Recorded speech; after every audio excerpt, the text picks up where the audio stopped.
Police निरीक्षक रणजित माने यांना गोपनीय माहिती मिळाल्यानुसार केम ते वडशिवणे रोडनं एक 4 चाकी गाडी अवैधरित्या देशी विदेशी दारूची वाहतूक करत आहे अशी माहिती मिळाली। त्या ठिकाणी कारवाई करण्याकरिता उपविभागीय पोलीस अधिकारी अजित पाटील यांना माहिती देऊन कारवाई करता पोलीस हवालदार अलीम मलिक शेख, अमोल घुगे, प्रवीण चव्हाण या करमाळा पोलीस ठाण्यातील पथकाला घेऊन ते रवाना झाले। मौजे केम गावच्या हद्दीमध्ये वेताळ बाबा मंदिराजवळ जाऊन थांबले असता त्यांना एक 4 चाकी महिंद्रा बोलेरो गाडी येत असताना दिसली।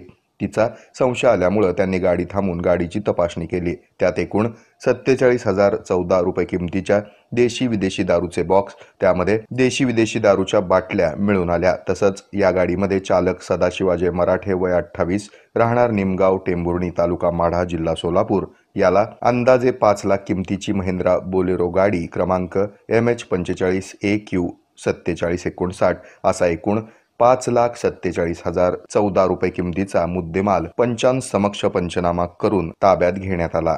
ही कामगिरी पोलीस अधीक्षक अतुल कुलकर्णी तसंच अपर पोलीस अधीक्षक प्रीतम यावलकर, उपविभागीय पोलीस अधिकारी अजित पाटील यांच्या मार्गदर्शनाखाली पोलीस निरीक्षक रणजित माने, अलीम मलिक शेख, अमोल घुगे, प्रवीण चव्हाण यांनी पार पाडली।